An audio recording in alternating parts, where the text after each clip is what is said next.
आज का हमारा ये चैप्टर है 10 चैप्टर, जिसका नाम है भारत गौरव। ठीक है, ये मैथिली शरण गुप्त जी द्वारा लिखा गया है।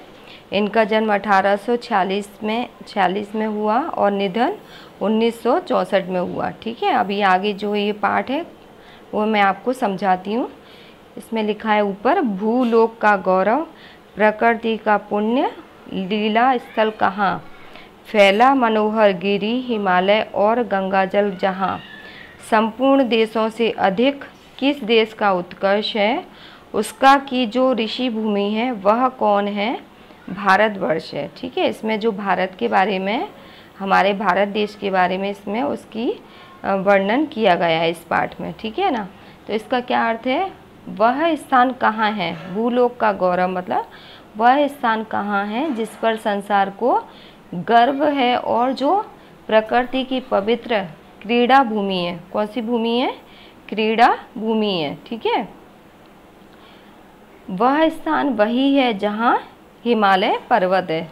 इसमें क्या लिखा है कि वह स्थान वही है जहाँ पर हिमालय पर्वत है और गंगा, जहाँ पर हमारे देश की पवित्र कौन सी नदी, गंगा नदी का जल बहता है। ठीक है, संपूर्ण, अब ये आगे 2 लाइन का अर्थ है, संपूर्ण देशों से अधिक किस देश का उत्कर्ष है, उसका की जो ऋषि भूमि है वह कौन, भारतवर्ष है। मतलब इसका अर्थ है दुनिया के सभी देशों में सबसे अधिक श्रेष्ठ या उन्नत क्या है, उन्नत देश कौन सा है, वो हमारा भारतवर्ष है और कोई दूसरा देश नहीं है। अब आगे ये 4 पंक्ति हैं फिर से।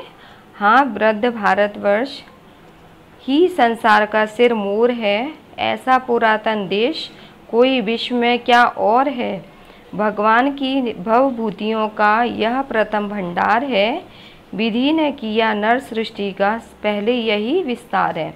अब ये पंक्तियों का अर्थ है कि हाँ, यह बूढ़ा भारतवर्ष, वृद्ध माने बूढ़ा, यह बूढ़ा भारतवर्ष संसार का सबसे सिरमौर माने सर्वश्रेष्ठ है, सर्वश्रेष्ठ देश है।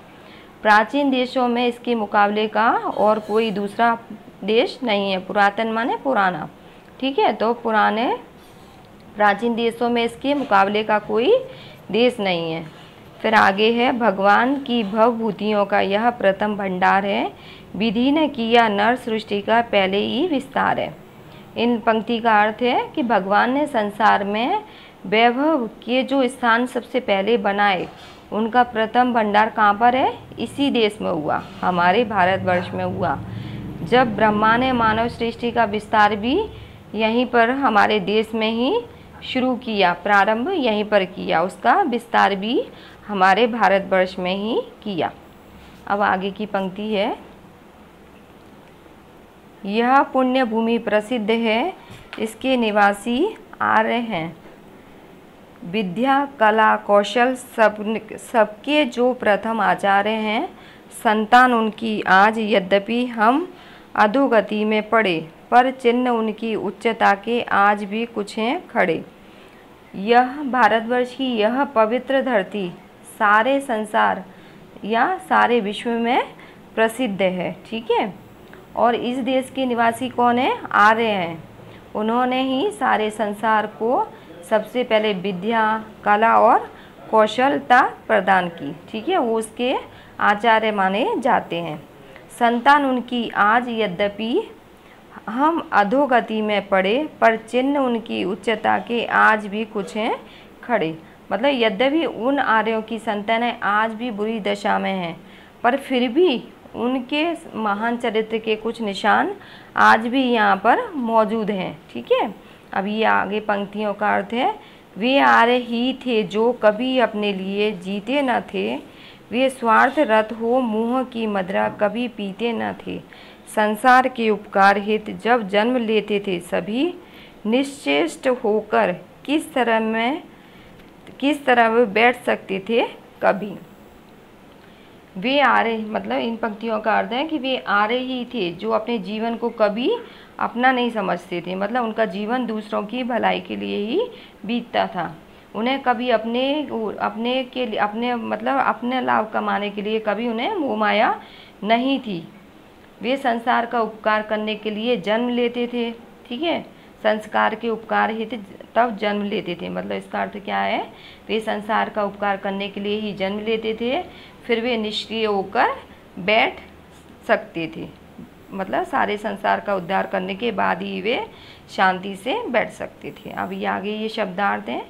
गौरव माने सम्मान या प्रतिष्ठा, भूलोक माने संसार या दुनिया, लीला स्थल माने महान पुरुषों की क्रीड़ा भूमि, उत्कर्ष माने उन्नति प्रगति, ठीक है। सिरमौर माने श्रेष्ठ, पुरातन माने प्राचीन, भवभूति यानी संसार का वैभव, विधि माने वैभव, विधि ब्रह्मा यानी सृष्टि की रचना करने वाला देवता, आचार्य माने शिक्षक, आदर्श आचार्य को आचरण में लाने वाला, अधोगति माने अवनति दयनीय दशा, स्वार्थरत माने केवल अपना ही लाभ देखने वाले, मदिरा माने शराब या मद, संसार यानी दुनिया, निश्चेष्ट यानी निष्क्रिय या चेष्टा रहित, ठीक है। अब इसके साथ ही आज ये जो है पाठ का नाम है विमान से छलांग। ये क्या है, ये एक पत्र है जो विमान से छलांग लगाते हुए लिखा गया है। इसका आगे ये जो मैं पैराग्राफ इसमें सुनाती हूँ पहले। इस पत्र में लेखक ने पैराट्रूपिक विमान से छलांग प्रशिक्षण के साहसिक अनुभवों का सजीव वर्णन किया है। विमान से छलांग लगाने से पहले 1 महीने का ज़मीनी प्रशिक्षण आवश्यक होता है। मतलब इसमें पहले ट्रेनिंग ली जाती है, ठीक है। आगरा कैंट में पैराट्रूपिक मिलिट्री की एक कोर है जिसमें इस प्रकार का प्रशिक्षण दिया जाता है। प्रशिक्षण के बाद मैं पैराशूट की सहायता से आकाश में उड़ते हुए विमान से ज़मीन पर छलांग लगाई जाती है। इसी का मार्मिक वर्णन इस पत्र में किया गया है। मतलब ये क्या है, एक पत्र है जो लेखक ने लिखा है और इसमें उन्होंने कैसे उसमें विमान से छलांग लगाई है, मतलब कैसे वो विमान से छलांग लगाते हैं। ये जो हुए ट्रेनिंग पैराट्रूपर्स होते हैं वो कैसे विमान से छलांग लगाते हैं, उसके ऊपर ये पूरा पत्र लिखा हुआ है। इसको ध्यान से आपको पढ़ना है। और ये मैंने जो बीच बीच में इसमें छोटा किया है क्योंकि ये बहुत विस्तार से दिया है। इसको पढ़ाने के लिए मैं पूरा पढ़ाऊँगी। अगर बाद में कभी ये लिखने के लिए आता है तो आपको यहाँ से ये जो मैंने बीच में कट किया है उतना आपको कट करके अच्छी तरह से नोटबुक में लिख लेना है और जो एक्स्ट्रा है वो नहीं लिखना है, ठीक है। अभी इसमें देखो, फ्लाइट लेफ्टिनेंट बत्रा, स्नेह नमस्ते। जैसा कि मैंने कहा था कि मैं पैराट्रूपिक के अनुभव का पत्र में वर्णन करूँगा, यहाँ विस्तार से वृत्तांत लिख रहा हूँ। अभी आगे उसकी जो वो है घटना वो उसमें लिखी है। विमान से छलांग लगाकर पैराशूट के सहारे नीचे आने वाले बादलों के बारे में मुझे बड़ी उत्सुकता रहती थी। कैसा महसूस होता होगा हवा में अकेले लटकना। कभी कभी मैं यह भी सोचता था कि यदि छतरी ही न खुले तो क्या होगा। लेकिन जब मैंने पैराशूट के सहारे विमानों से नीचे कूदने की विद्या माने ट्रेनिंग सीखनी शुरू की, तब मेरी समझ में आया कि ट्रूपर बनने के लिए सचमुच बहादुरी की आवश्यकता होती है। उसके लिए तंदुरुस्ती ठीक होनी चाहिए। हवाई जहाज़ से छलांग लगाने की हिम्मत होनी चाहिए। शुरू में तो बहुत ऊंचाई से नीचे की ओर देखने पर ही डर लगता था। ज़रा सोचो, कोई तुमसे वहां से नीचे कूदने के लिए कहे तो क्या करोगे। खैर, मेरी पैराट्रूपिंग की 1 महीने की ट्रेनिंग शुरू की गई। सबसे पहले थी ग्राउंड ट्रेनिंग। कुछ दिन में हमें ज़मीन पर ही अभ्यास करना था। कुछ समय बाद जब हमने पैराशूट के बारे में कई बातें जान ली तो हमारे मन में धीरे धीरे ऊंचाई का डर दूर होता गया और हम आदेश मिलते ही छलांग लगाने के लिए मानसिक रूप से तैयार होते गए। इसके पहले कि हम विमान से छलांग लगाते हमने फैन जंप लगाए। इसमें ऊंचे प्लेटफॉर्म पर से कूदना होता है। मतलब इसमें क्या फैन जंप क्या होते हैं, ऊंचे प्लेटफॉर्म से कूदना होता है, उसे फ्लैंग जंप कहते हैं। फिर और इस बात का खास ध्यान रखना होता है कि जब हम ज़मीन पर गिरें तो हमें हमारे लुढ़कने का तरीका ठीक वही हो जो हमें सिखाया गया है, नहीं तो क्या होगा, वो लोग जख्मी हो सकते हैं, हम लोग जख्मी हो सकते हैं, ठीक है, चोट लग सकती है। फैन जंप में तो काफ़ी सफल रहा, लेकिन अब देखना यह था कि जब विमान में से कूदने का समय आता है तो वह छलांग में कितनी बहादुरी और सफलता के साथ लगा सकता हूँ। आखिर वह दिन भी आया जब हमें विमान से छलांग लगानी थी। विमान में बैठे मज़े से खिड़की से बाहर झांकना एक बात होती है और इतनी ऊंचाई पर से कूदना दूसरी बात। शुरू में कुछ समय तो डर लगता ही है, लेकिन छलांग तो हमें लगानी ही थी। उसके लिए पूरे 1 महीने की ट्रेनिंग जो ली थी, आज हमारी परीक्षा ही थी। हम सभी विमान में बैठे और विमान उड़ा। धीरे धीरे ज़मीन पर सारी चीज़ें छोटी छोटी होती जा रही थी। ज़मीन दूर होती जा रही थी और हम ऊपर उठते जा रहे थे, क्योंकि वो विमान के अंदर थे, प्लेन के अंदर थे। हम सब काफ़ी उत्तेजित थे। विमान में बैठकर सब ऊपर ले तो आ गए थे, लेकिन अब नीचे जाने में हमें अपना कर्तव्य दिखाना था, मतलब पैराशूट से नीचे उतरना था, कर्तव्य दिखाना था। हमारी तैयारी भी पूरी थी।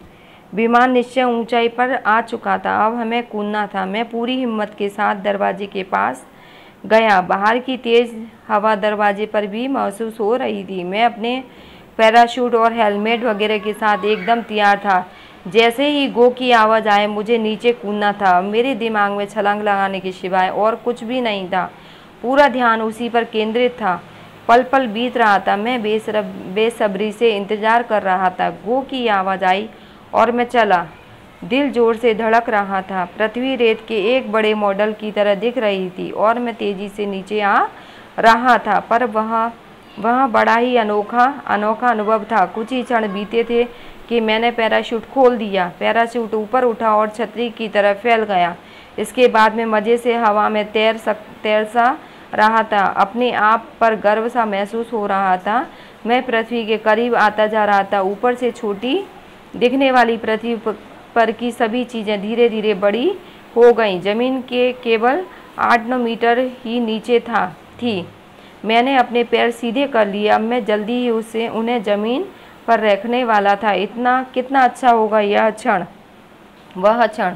और लो, मैं ज़मीन पर पहुंच गया। हमारे प्रारंभिक और प्रशिक्षक और कई लोग आसपास खड़े थे, मुझे मेरे साथियों को बधाई देने के लिए। साथियों को मेरी जय हिंद। और ये आपका जो भी आपका नाम लिखा है इसमें राकेश प्रधान। तो इसमें क्या है बेटा कि आपको ये जो लेटर है, पत्र है, ये आ सकता है आगे, इसलिए इसको ध्यान से अच्छे से याद कर लेना है और पढ़ लेना है। ये मैं बहुत जल्दी से आपको सेंड करने वाली हूँ। ओके।